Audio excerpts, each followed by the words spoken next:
वंदितु सर्वसिद्धे ध्रुवमचलमणोवमं गतिं पत्ते वोचामि समयपाहुर्मिनमोऽसुतकेवलीभणिदम् एष सुरासुरमणुसिन्धवन्दितं दोदघायिकं मलं प्रणमामि वढ्ढमाणं इत्थं धम्मस्य कर्तारम् एष सुरासुरमणुसिन्धवन्दितं दोदघायिकं मलं प्रणमामि वढ्ढमाणं इत्थं धम्मस्य कर्तारम्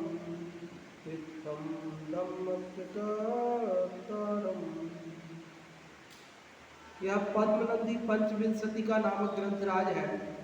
इसकी रचना आज से लगभग 1000 साल पहले आचार्य पद्मनंदी देव द्वारा की गई। इसमें 26 अधिकार है और पहले अधिकार का नाम है धर्मोपदेशामृत और इस अधिकार में 198 श्लोक है। उनमें से हम 62 श्लोक पढ़ चुके हैं। आज हम 63 पढ़ चुके हैं। आज 64 नंबर का श्लोक पढ़ेंगे। 37 श्लोक तक श्रावकों के लिए उपदेश था। 38वें श्लोक से मुनि धर्म की चर्चा प्रारंभ हुई और मुनिराज का अंतर्बाह्य जीवन कैसा होता है वो सारी चर्चा नाना प्रकार से यहाँ चल रही है। अभी अपन 64वें श्लोक में पढ़ते हैं। देखो क्या कह रहे हैं। जो अपन भजन में पढ़ते हैं ना, ऐसे मुनिवर देखे वन में जाके राग द्वेष नहीं मन में, ग्रीष्म ऋतु शिखर के ऊपर मगन रहे ध्यान में। ऐसे मुनिवर देखे वन में जाके राग द्वेष नहीं मन में। ये जो लाइन है ना, ग्रीष्म ऋतु शिखर के ऊपर मगन रहे ध्यान में, ये लाइन ये श्लोक पढ़ करके ही ली गई है, ऐसा समझ लो आप। ये लाइन में जो कहा है वही इस श्लोक में कहा है। देखो पढ़ते हैं।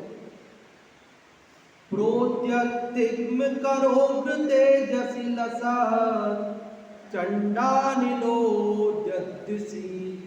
स्फारीभूत सुतप्त भूमिरजसि प्रक्षीणनाद्यम्भसि ग्रीष्मे ये गुरुमेदिनी धृशिरसि ज्योतिर्निधायो रसि ध्वांता ध्वंसकरं वसन्ति मुनया ते सन्तु नः श्रेयसे।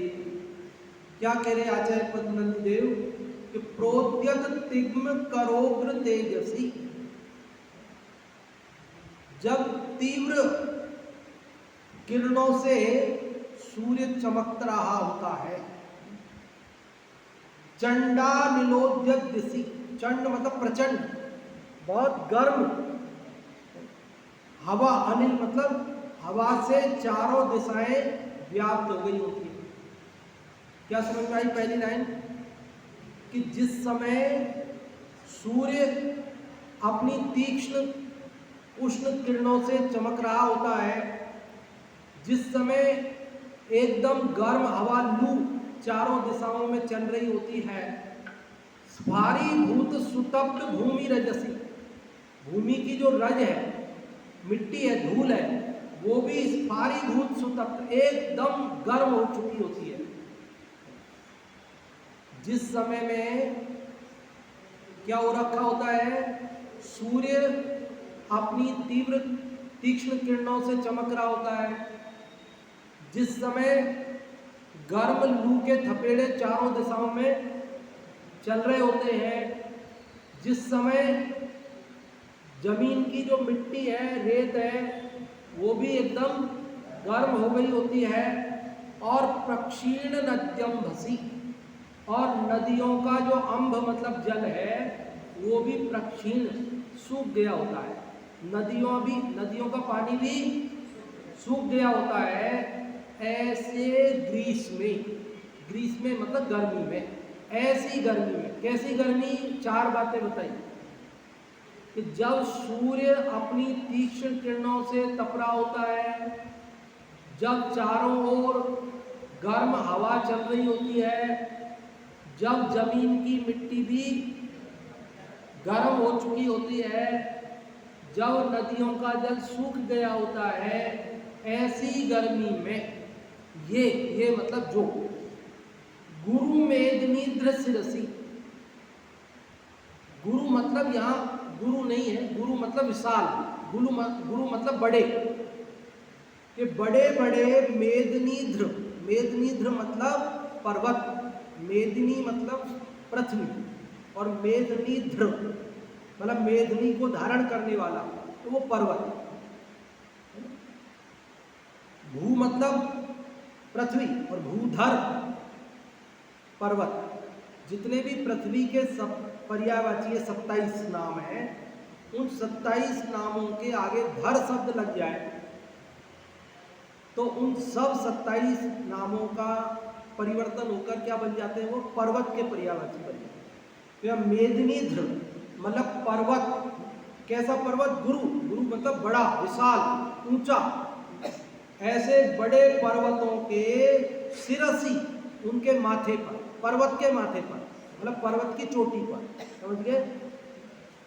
ऐसी गर्मी में, कैसी गर्मी में? 4 बातें। कैसी गर्मी में? पहली बात, जब सूर्य उष्ण तीव्र किरणों से चमक रहा होता है। दूसरी बात, जब चारों दिशाओं में गर्म हवा चल रही होती है।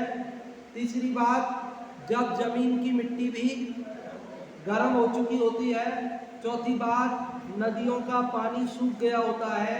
ऐसी गर्मी में जो बड़े बड़े पर्वतों की चोटियों पर ज्योतिर्निधाय उरसी, ज्योति मतलब सम्यक ज्ञान ज्योति,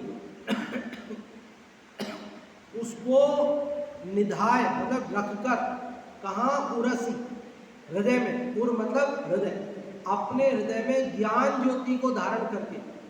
कैसी ज्ञान ज्योति? ध्वांत ध्वंस करम। कैसी है ज्ञान ज्योति? मोह रूपी अंधकार को नष्ट करने वाली। ध्वांत ध्वंस करम, मोह रूपी अंधेरे को नष्ट करने वाली सम्यक ज्ञान ज्योति को अपने हृदय में धारण करके वसंती रहते हैं, निवास करते हैं। मुनयः मुनिराज, ते वे, संतु, संतु मतलब संत नहीं, संतु, संतु मतलब हो। क्या हो? न मतलब हम सब के लिए, श्रेयसे, श्रेयसे मतलब कल्याण के लिए, हम सबके कल्याण के लिए हो, मतलब वे सब हम सबका कल्याण करें। कौन हम सबका कल्याण करें? वे मुनिराज। कौन से मुनिराज?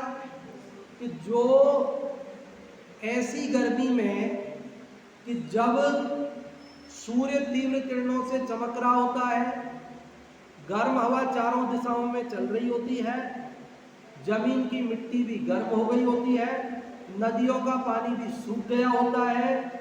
ऐसी गर्मी में जो मोह अंधेरा नष्ट करने वाली ज्ञान ज्योति को अपने हृदय में धारण करके ऊंचे ऊंचे पर्वतों की चोटियों पर निवास करते हैं, ऐसे मुनिराज आप और हम सबका कल्याण करें। समझ में आई बात? कोई कठिनाई? मैंने आपको सरल करके ही बताया है, बाकी तो कठिन तो था, ये बात सही है, कठिन तो था, लेकिन मैंने इसलिए इसको सरल करके ही बताया आपको, बिल्कुल और बारीकी में नहीं उलझाया आपको, बहुत सरलता से।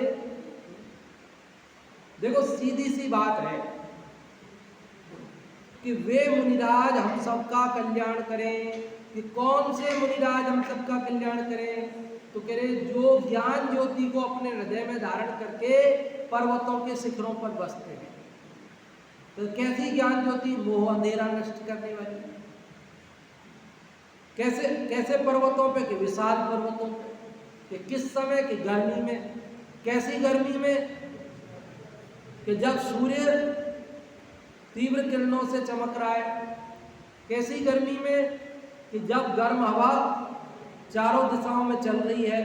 कैसी गर्मी में कि जब जमीन की मिट्टी भी गर्म हो गई है।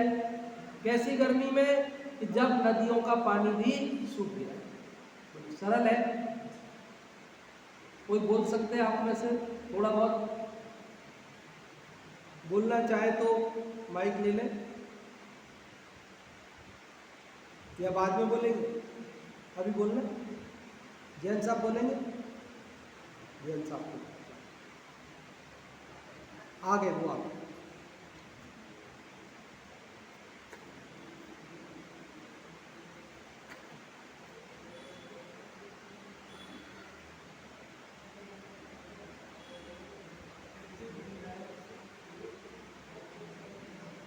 ऐसे मुनिराज जो हमारा कल्याण करे, ऐसे मुनिराज जो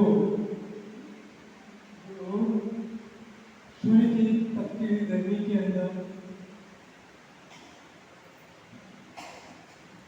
तपते हुए समय उसे भेजने हेतु ज्ञान की ज्योति निरंतर शुद्ध करे, ग्रह तोड़कर मुनीश्वर रतन से भी त्यागे और निष्कर कर हेतु हम उन गुरु चरणों में विश्वस्त हो गए। कौन सा बताया आपने? कौन सा वाला बताया आपने? इससे पहले वाला? नहीं, फिर बोलता हूँ। हाँ जी, फिर से। ऐसे दुनिया जिनका जो हमारा उनको चरणों में नमस्कार करें कि हमारा जो कल्याण करे। कैसे दुनिया जो तेज गर्मी के अंदर चारों दिशाओं में तपती हुई धूप के अंदर और जो पूरी गर्म हुई हुई हो और नदियों में पानी सूखा हुआ हो और ग्रीष्म काल में वे चोटियों के ऊपर निवास करते हो ऐसे जो मोह को साफ करके और अपने आत्मा में लीन देते हैं, ऐसे निर्णय हमारा सबका कल्याण करें। हाँ जी, बहुत अच्छा बताया आपने। अभी अपन हिंदी वाले का पाठ करते हैं। देखिए, तीक्ष्ण तेज युक्त सूर्य किरण हो, चौदिस उष्ण पवन झकझोर, गरम रेत भी तीव्र तापमय, सूख गया नदियों में नीर, ग्रीष्म ऋतु में गिर शिखरों पर ज्ञान ज्योति निज उर में धार, मोह तिमिर का नाश करें उन गुरु चरणों में हो कल्याण। क्या कह रहे हैं कि तीक्ष्ण तेज युक्त सूर्य किरण हो।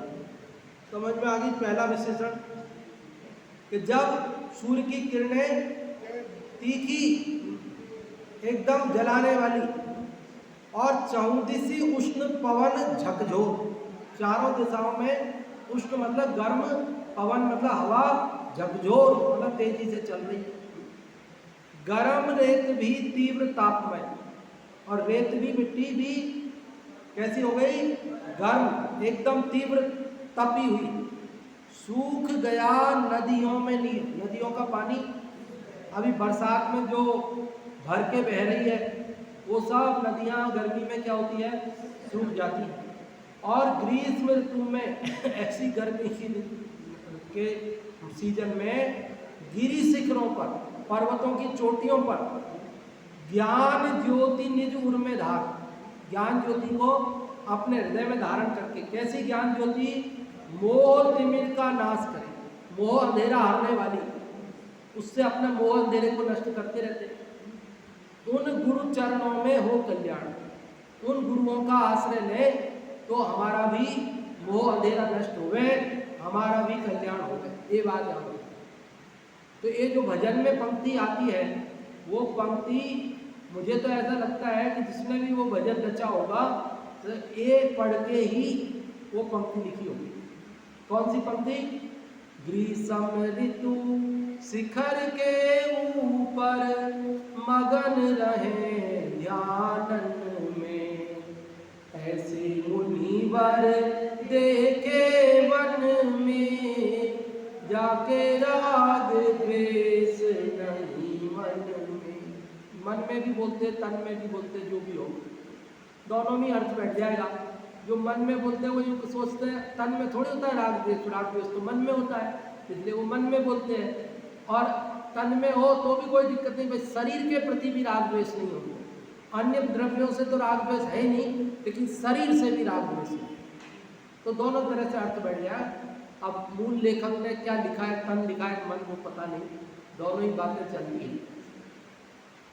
अगर आपको ये विश्वास नहीं होवे ना मेरी बात का कि इस श्लोक के आधार पर ये पंक्ति लिखी है, तो अब और विश्वास आपका पक्का होएगा अगले श्लोक को पढ़ने पर। देखो अगले श्लोक वाली लाइन भी है उस भजन में, और उससे अगले वाले श्लोक वाली लाइन भी है उस भजन में।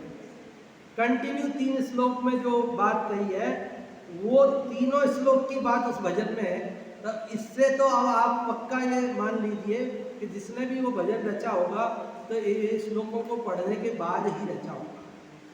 इसका अर्थ पढ़ते हैं पहले तो देखिए कि जिस ग्रीष्म ऋतु में अत्यंत तीक्ष्ण धूप पड़ती है,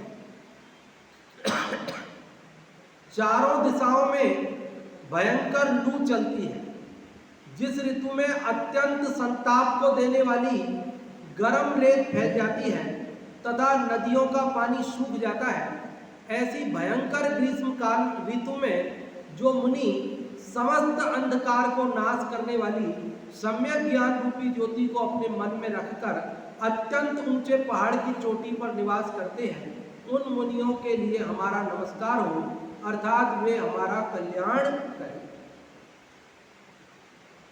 अब ये तो गर्मी की ऋतु की बात हुई, अब वर्षा ऋतु की बात करते हैं। क्या कह रहे पावस ऋतु की, गर्मी की, वर्षा ऋतु की बात।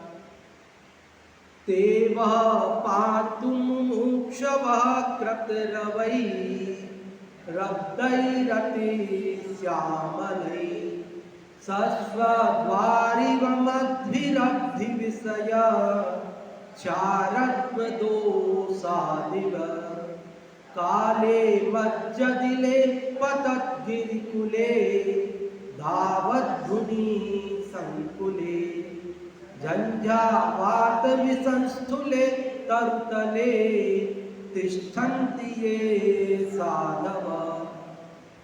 क्या कह रहे हैं कि ते वह पांतु, ते मतलब वे, वह मतलब हम सबका, वो पांतु मतलब रक्षा करें, वे हम सबकी रक्षा करें, वे हम सबका कल्याण करें। कौन? तो कहते हैं मुमुक्षुवः, मुमुक्षवः, मुमुक्षु मोक्ष के इच्छुक। कौन मोक्ष के इच्छुक? जो कृतरवै, जब कृतरवै, रव मतलब आवाज, शोर, कृत मतलब जिस समय जोर से शोर मचा रहता है, किसके द्वारा? अब्दई, अब्द मतलब होता है बादल। बादल जब शोरगुल करते हैं, कैसे बादल? अति श्यामल है, अत्यंत श्याम वर्ण के, एकदम काले काले काले बादल जब बहुत ज्यादा शोरगुल कर रहे होते हैं। कौन सी ऋतु में? जब, अभी ऋतु का नाम नहीं आया इस श्लोक में, वो तो अपन ने मन से पहले ही पढ़ लिया। यहाँ पहली लाइन में ऋतु का नाम नहीं आया।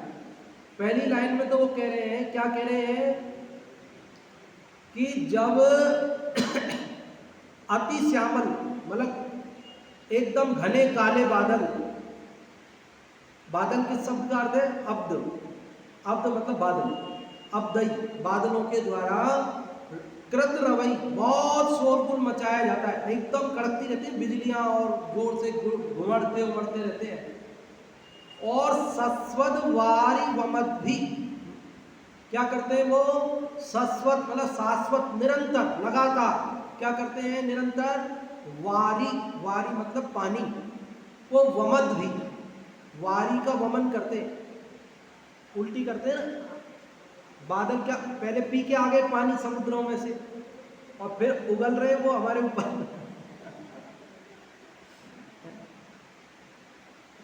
बोले कहां से लाए वो? तो कह रहे हैं अवधि विषय। अवधि, अवधि मतलब क्या कि वो समुद्र में से क्षारत्व दोषात खारा पानी लेकर आए वहां से, तो पी करके आए थे और उसको यहाँ उगल रहे। मतलब कहने का घनघोर बरसात हो रही है, सीधी सी बात है। अभी सरल कर देता हूं पिछले श्लोक की तरह सरल करके बता देता हूं कि जिस ऋतु में काले बादल बहुत शोरगुल कर रहे होते हैं और लगातार बरसात कर रहे होते हैं, ठीक है, अब सरल हो गया।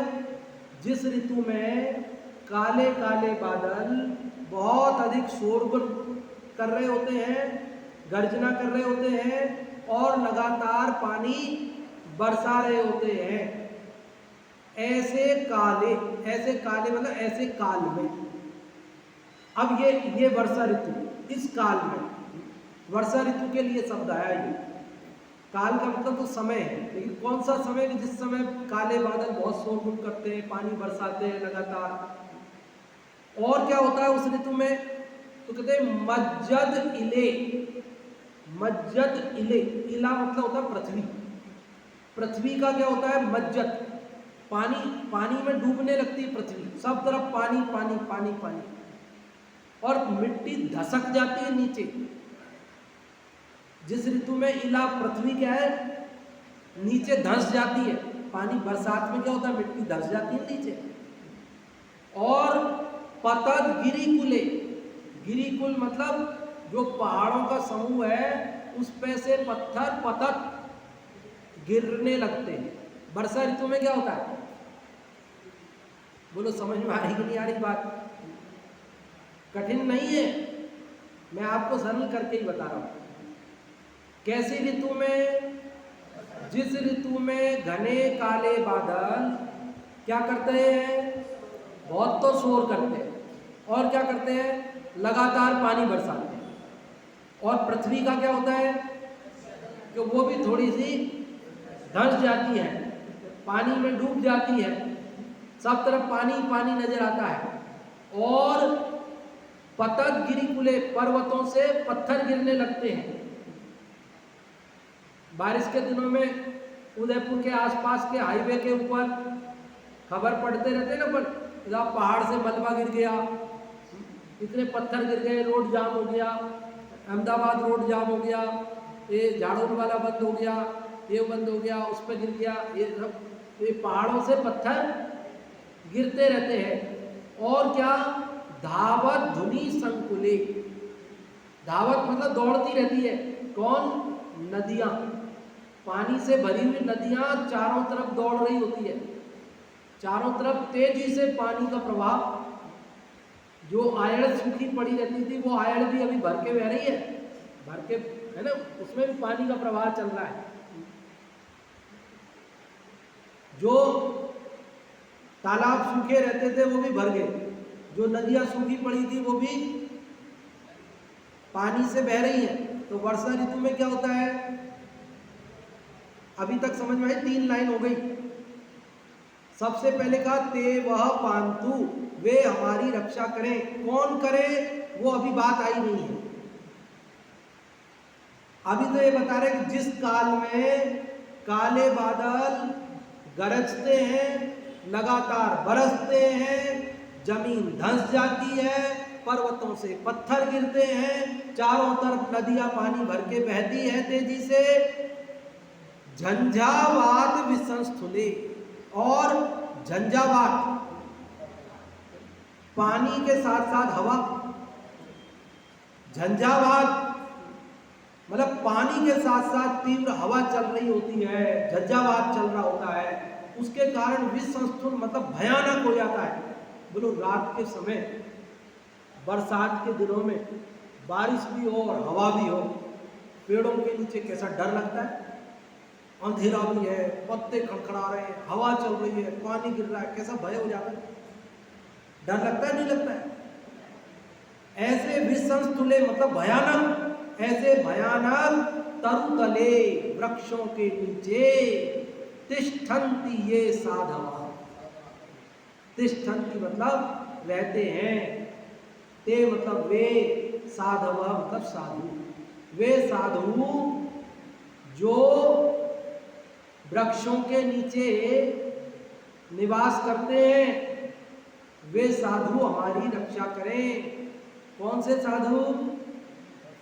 जो वर्षा ऋतु में वृक्षों के नीचे रहते हैं। अब वर्षा ऋतु कैसी है उसका वर्णन है। अगर कोई साहित्य की दृष्टि से देखे ना, जैसे अपन तो आध्यात्मिक दृष्टि से देखते हैं, इसलिए अपने को उसमें कोई ज़्यादा गहराई में जाना भी नहीं है और वो कोई हमारा उद्देश्य भी नहीं है। हमें तो ये कि भाई देखो मुनिराज की साधना, उनकी दृढ़ता, बाह्य प्रतिकूल परिस्थितियों में नहीं डिगना। कल हमने श्लोक पढ़ा ना कि वे तो जब वज्र गिरता है और सारी दुनिया अपना मार्ग छोड़ देती है, तब भी वे अपने ध्यान से विचलित नहीं होते। तो अन्य परिसरों में क्या विचलित होंगे? तो अन्य परिसरों को बता रहे हैं कि देखो गर्मी में विचलित नहीं होते, ऐसी गर्मी पड़ती है तो भी ध्यान मगन रहते हैं। देखो बारिश में विचलित नहीं होते, ऐसी बरसात हो रही है तो भी ध्यान मगन रहते हैं। अगले श्लोक में बताएंगे कि ऐसी सर्दी में भी विचलित नहीं होते। तो बाहर की कठोर और भयानक परिस्थितियों में भी मुनिराज अपने ध्यान से विचलित नहीं होते। पर ये तीनों श्लोकों के बाद एक चौथा श्लोक आएगा, वो कल पढ़ेंगे अपन, जिसमें वो ये कहेंगे कि देखो भैया, भले ही कितनी भी सर्दी सहन करो, भले ही कितनी भी गर्मी सहन करो, भले कितनी भी बरसात सहन करो, लेकिन अगर आत्मा को नहीं जानेंगे, आत्मा का ध्यान नहीं करेंगे तो ये सब व्यर्थ है।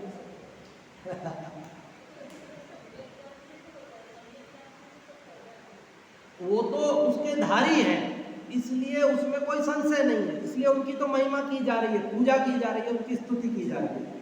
लेकिन यदि कोई ये समझे कि साहब इसी से महानता आती है और वो आत्मज्ञान के बिना केवल ये सर्दी गर्मी बरसात को सहने के लिए तैयार हो जाए, तो कह रहे भैया ऐसे भी कर्म नहीं कटेंगे।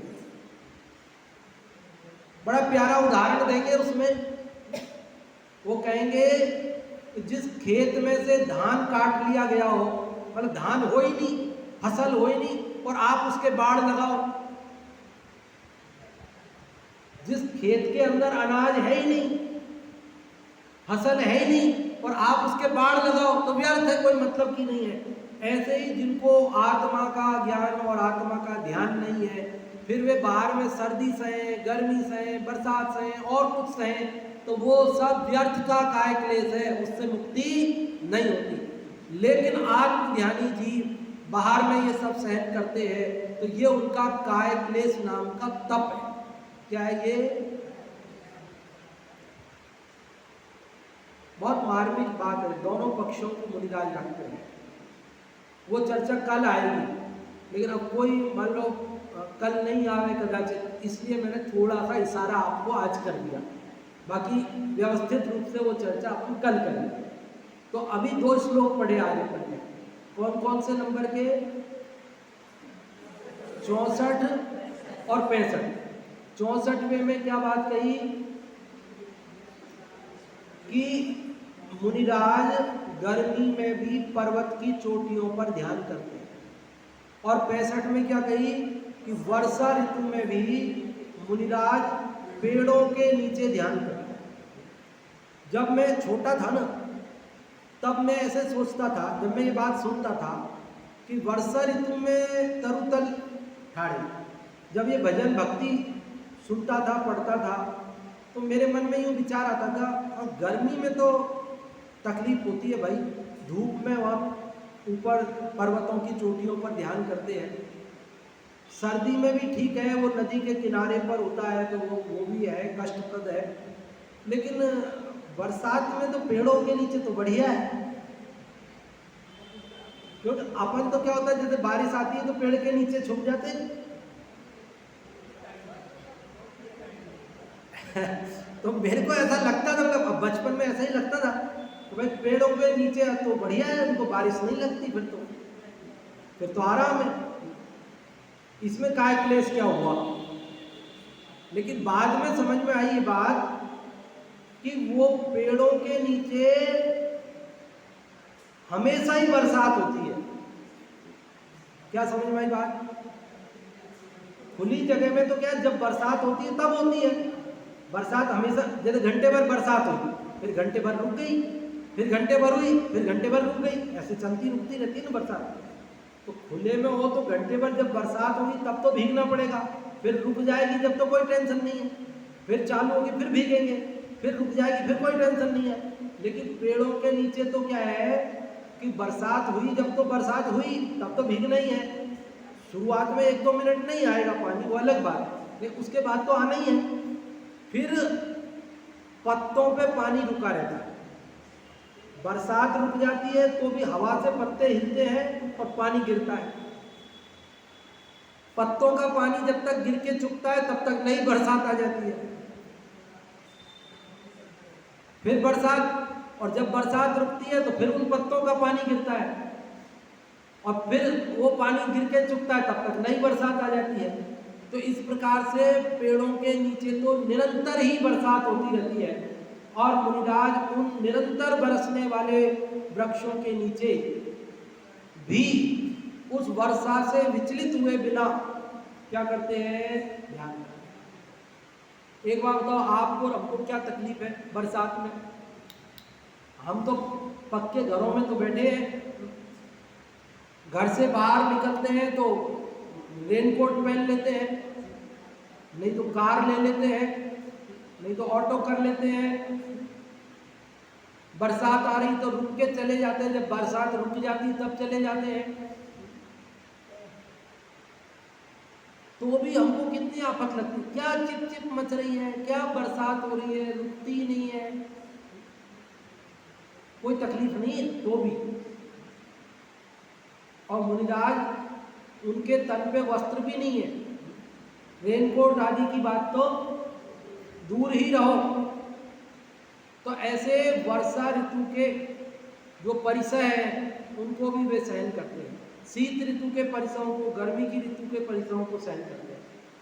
तो 64 और 65 दो श्लोक में जो बात अपन ने पढ़ी वो आप लोगों में से कोई बताएं, 64वें श्लोक की बात कौन बताएंगे? पहले गर्मी के ऋतु वाली बात कौन बताएंगे? जो भी आप में से बताना चाहते हैं तो माइक ले लें पहले।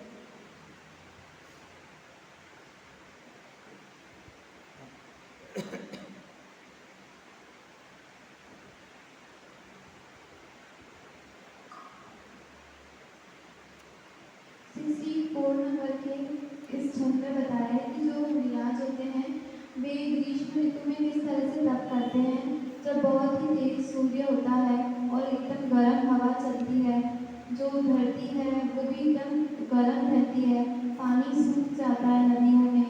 तो ऐसी बहुत तेज गर्मी होने पर भी वे गिरी शिखरों पर, ऊंचे ऊंचे पर्वतों पर अपनी सम्यक ज्ञान के बल से तप करते हैं।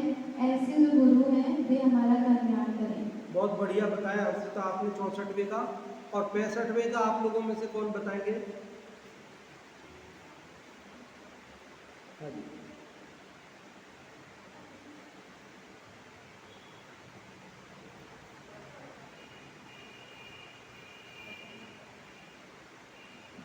वर्षा काफी मुनिराज पेड़ के नीचे जहाँ पर निरंतर काले काले बादल छाए रहते हैं और भयंकर बरसात होती है, और मतलब पेड़ के नीचे बैठ के तप करते हैं, लेकिन वो ध्यान से विचलित नहीं होते हैं। इससे वे मुनिराज हमारा कल्याण करें और हम उनके मार्ग पर चलें। हाँ, बहुत बढ़िया आपने बताया कि जिस वर्षा ऋतु में काले काले बादल बहुत शोर करते हैं, निरंतर बरसात करते हैं, और जब भूमि भी थोड़ी नीचे धस जाती है, पर्वतों से भी पत्थर गिरने लगते हैं और चारों ओर नदियाँ जल से भरकर दौड़ती हैं और बरसात की गीली झंझावात हवा चल रही होती है, ऐसे भयानक वातावरण में भी वृक्षों के नीचे मुनिराज ध्यान करते हैं, वे आप और हम सबकी रक्षा करें। हम उनके कल्याण मार्ग पर चलेंगे तभी रक्षा होगी। वे रक्षा ऐसे कोई हमको मंत्र दे करके और कर देंगे ऐसा नहीं है, बल्कि हम भी उनके मार्ग पर चलेंगे, क्योंकि वे तो अपने आत्मा की रक्षा कर रहे हैं। हम भी उन जैसा बनेंगे तो अपने आत्मा की रक्षा होगी। हाँ जी, और भी कोई जो बताना चाहे 64वें का 65वें का अथवा दोनों का भी, अथवा आप मन से भी जो भी थोड़ा बहुत बताना चाहे। हाँ, मौसी जी को जरूर माइक बताना चाहे।